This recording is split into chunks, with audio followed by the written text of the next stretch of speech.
Hey skiers, I'm Jeff from skiessentials.com. Welcome to our 2023 ski test. Today we're going to talk about the Armada Declivity 88C.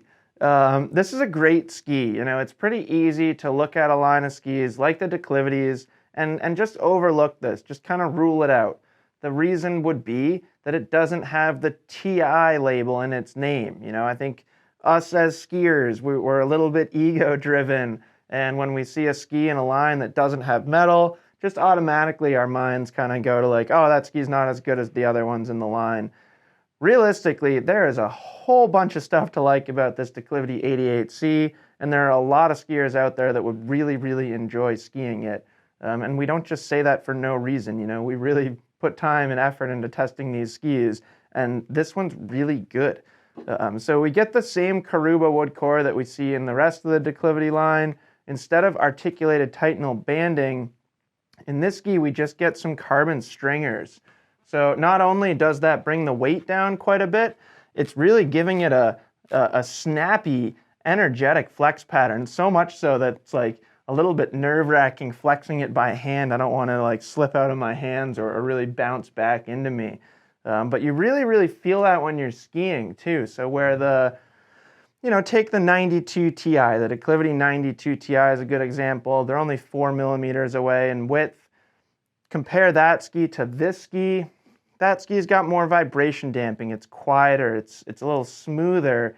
This ski is snappier, it's more energetic. It gives the skier more responsiveness, a little bit more spring, or at least that springiness and that responsiveness is easier to access. So I think that's really cool. Shape is more similar than different. We talked about the difference in construction there with carbon rather than metal, but shape, we get pretty similar shape to a ski like the Declivity 92. Not really much tip rocker up here, just a little bit. I'd say it's about the same as if you compare it to the 92. Not really much tail rocker either. Something that I find pretty interesting about the Declivity 88C in particular is the camber height's a little lower than on the TI models. Easier to get the skis flat like that, especially just with one hand here. And the reason for that is they're building energy into the TI models by raising the camber height, while because this has carbon in it, they don't really need to do that because the ski already has a bunch of energy. This ski does come in pretty impressively light too. This is the 184 centimeter length, and it hits, 1,720 grams on our scale. So that's like 200 grams lighter, if my memory is serving me correct, than the Declivity 92 Ti. So lighter ski, more energy.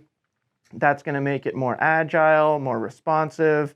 It might not have the high-speed carving prowess as skis like the 92 Ti or even the 82 Ti, but I'd say it makes up for that in its ability in moguls, trees, when you're making kind of shorter skidded turns. Say you like to play around in soft snow on the side of the trail.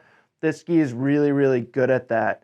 When it first came out, I'll admit that along with a lot of skiers out there, we kind of overlooked it. We probably overlooked it for even a full season. I think that's fair to say. I got on it. We had Bob get on it, who's a bigger guy. Obviously, it's been in our ski test as well. I think that the big takeaway for me was when Bob got on it at 225 pounds, I expected him to just find it to be a complete noodle, but it became, I think, easily one of his favorite skis in this width range with carbon. So there's a fair amount of those out there. I'm not just going to stand here and list them, or rather, all mountain skis that don't have metal additives. This is right up there in Bob's favorites list as far as I know.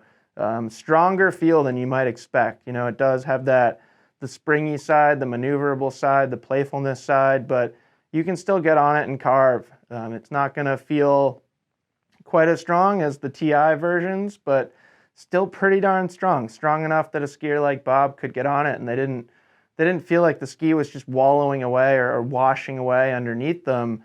It's got some strength to it. It's got some stability to it, which is really nice. I think it's a fantastic all-mountain ski for a lot of skiers. Really doesn't matter where you live with this one. You could live here in Vermont. You could live in the Midwest even. You could live out west. If you're somebody out west, you're probably somebody who's not like seeking out powder all the time. You know, you're enjoying the conditions that are in front of you. You're probably skiing some groomers, you're skiing some moguls, stuff like that. Maybe you're skiing some powder on it too. That's fine. East, west, anything in between, I think a whole lot of skiers can enjoy this. If you're like a super aggressive, powerful, expert skier, I'd say stick with the TI models. That's fine.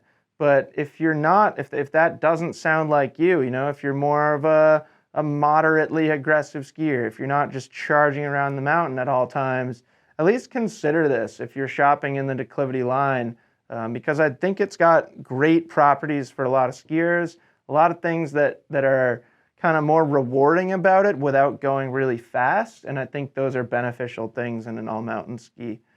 So check this thing out on skiessentials.com.